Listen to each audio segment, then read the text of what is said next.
Praise God. Praise God. God is good all the time and all the time. God is good. Praise God, praise God. Isang mapagpalang araw po sa bawat isa. Sa pagkakataong ito, tayo po ay dudulog, lalapit sa ating Diyos na buhay ng may pananampalataya na kung saan may dalawa o tatlo na nagkatipon sa kanyang ngalan. Naroon siya sa kanilang kalagitnaan. Sa araw na ito, tayo po ay dudulog sa Panginoon sa ngalan ng bayan ng President Rojas sa probinsya ng Capiz. Ating hihilingin na maitatag ang altar ng ating manunubos sa bayan ng President Rojas. May buntag sa ato mga kaigsuunan diha sa Visayas ug sa Mindanao. Bisan pa katong ato mga kaigsuunan nga ana sa Luzon ug sa laing nasod.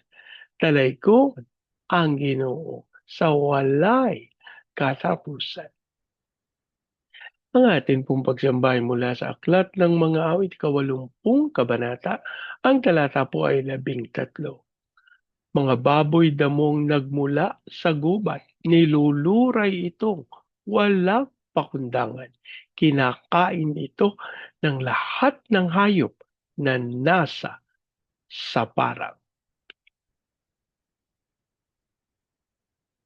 Mga baboy damong nagmula sa gubat, niluluray itong walang pakundangan.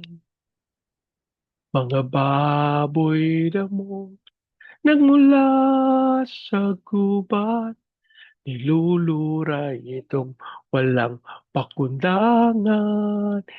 Kinakain ito ng lahat ng hayop na nasa parang,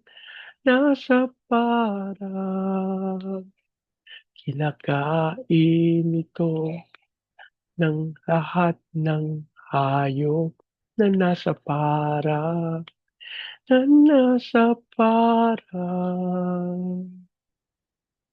Ama naming Diyos na makapangyarihan sa lahat, kami po ay nagpapasalamat sa pagkakataon na minsan pang makadulog at makalapit sa iyong banal na harapan. Ama, kami po ay nagpapakumbaba, humihingi ng tawad sa lahat naming pagkakasala.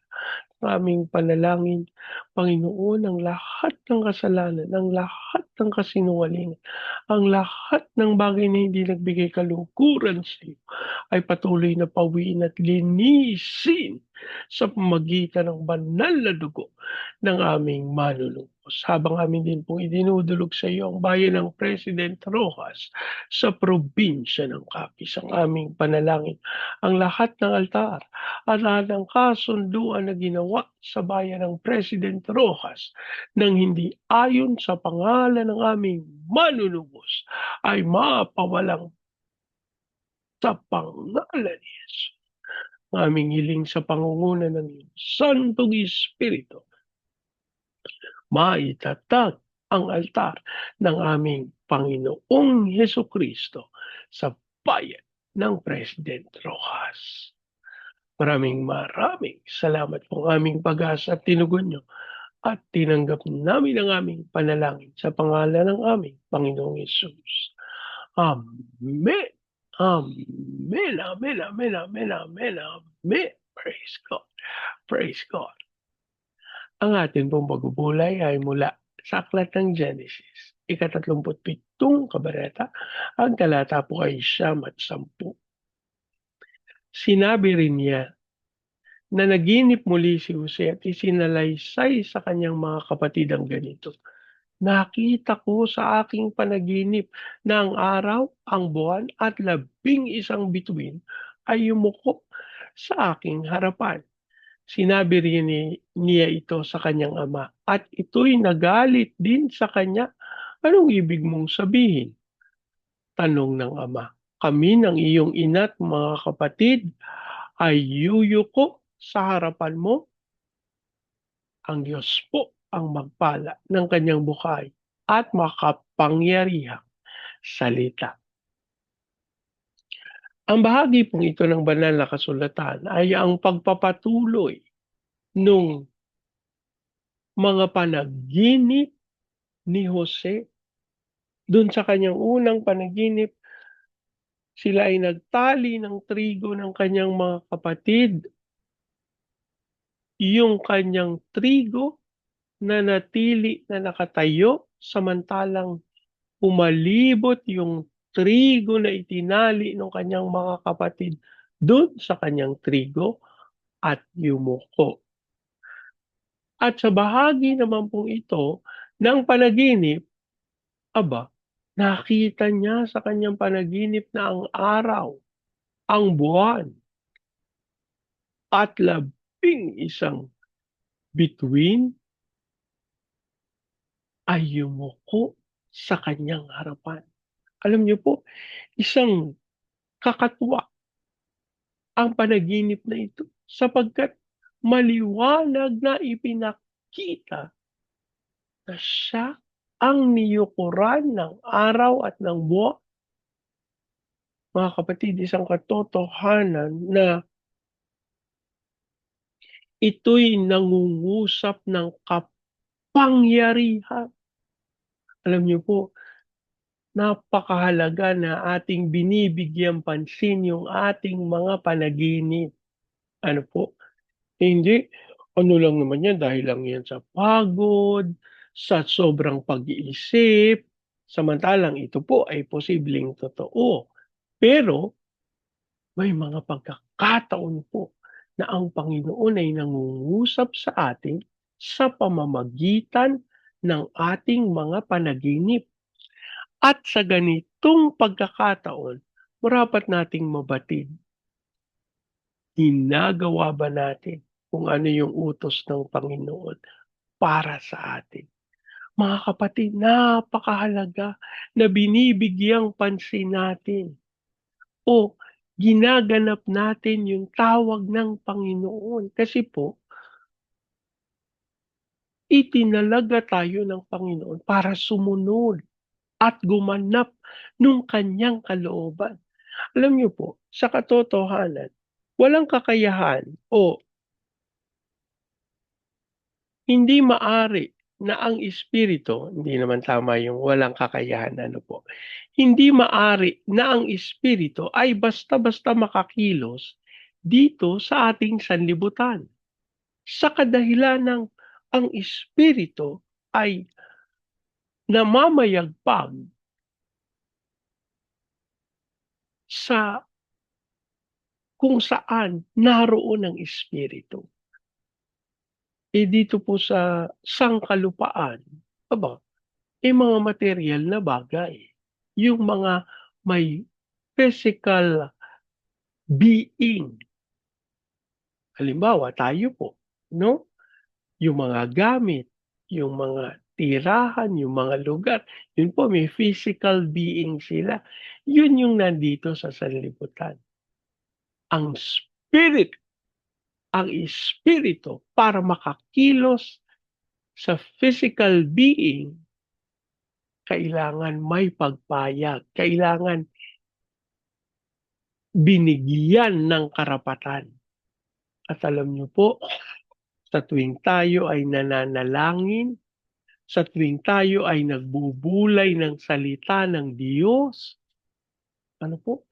Sa tuwing tayo ay nakikipag-ugnayan sa Panginoon, binibigyan natin ng karapatan ng kapangyarihan na kumilos ang spirito sa physical realm.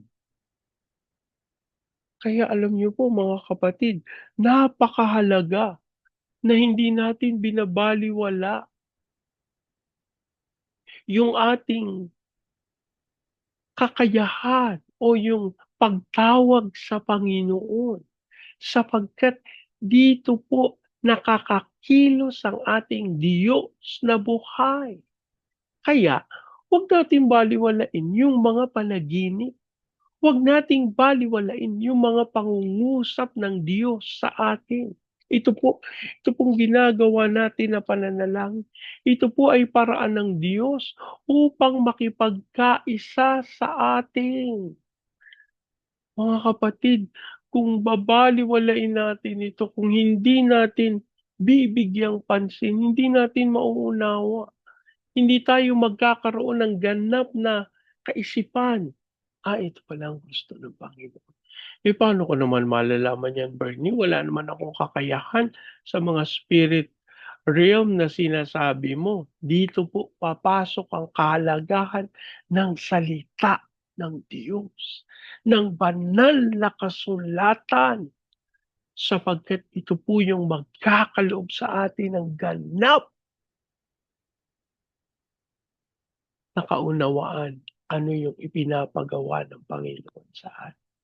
Kaya tayo po dito, nagbubulay tayo ng salita ng Diyos.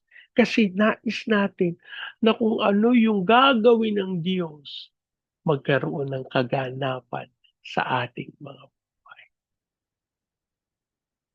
Ito pong istoryang ito ni Jose na kahit yung kanyang ama nagalit sa kanya, sabi ng tatay niya, ano ibig mong sabihin? Kami ng iyong ina't mga kapatid, yuyuko sa harapan mo. No? Parang hindi niya rin matanggap na siya na pinuno nung kanilang lahi, magbibigay galang dun sa kanyang nakababatang anak. Kahit paborito niya pa. Pero mga kapatid, ito'y nangungusap ng hinaharap ng future. Kaya gusto ba nating mabatid kung ano yung nais ng Panginoon para sa atin? Gusto ba nating mabatid yung kalooban ng Diyos? Gusto ba nating mabatid yung hinaharap? Nandito sa salita ng Diyos.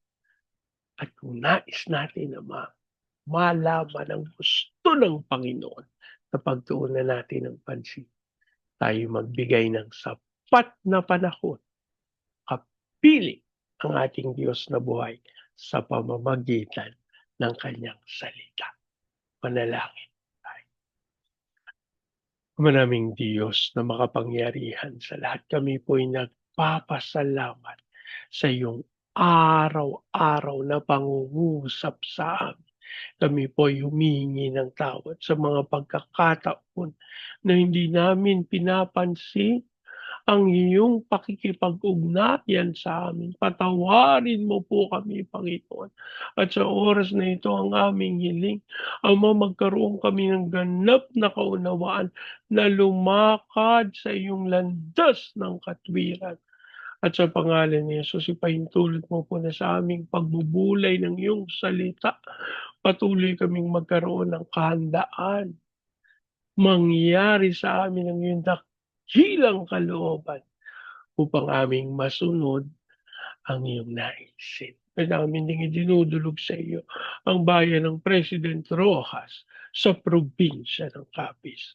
Ang aming panalangin ng katawan ng aming Panginoong Kristo sa bayang ito ay magkaroon ng unawaan, magkaroon ng patawaran, magkapagpakumbaba sa bawat isa. At ang aming hiling, Panginoon, sa iyong pangunguna ng iyong Santong Espiritu, maitatag ang altar ng aming Panginoong Kristo sa bayan ng President Rojas. At kami po'y nananalig, dadaloy ang kapangyarihan. We decree the fire of revival in Jesus' name. Amin din pong idinadalangin, Panginoon, na dumaloy ang kapangyarihan sa Baguio City, Cagayan de Oro, Legazpi, Lipa, Manila, Pampanga, Pateros. Kilusan mo po ng may kapangyarihan ang mga bayang ito. Hayaan mong dumaloy ang iyong kapangyarihan. Dasal din namin ang pag-unlad at hayaan mong maranasan ito ng Baguio City. Hayaan mong maranasan ito ng buong Luzon, Visayas at Mindanao. Hayaan mong matupad namin yung tawag mo sa amin to be the launching pad of the gospel, to be a missionary, sending country, and to be the America of Asia in the height of its glory. Dasal din po namin yung aming mga tagapanguna, iyo silang kalingain at kilusan ng may kapangyarihan ng aming President Marcos, Vice President Duterte, ang Senado, Kongreso, Judiciary, Military, Police, Local Government.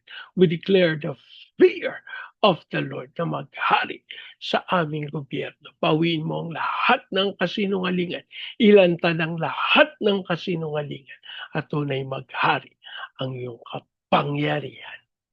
As we also pray sa aming mga missionaries sa iba't ibang panig na daigdig. Ikaw pong gumabay at magkaloob ng lahat nilang pangangailangan. As we also pray sa aming mga OFWs na tinawag mo bilang overseas Filipino witnesses. Yan mong sila'y subaksi sa mga bansang iyong pinagdalhan sa kanila. As we also pray sa aming mga training agencies katulad ng Main Lifeline, Asian Center for Missions, Elijah House Philippines, Church Renewal, Asia Pacific International Institute for Studies.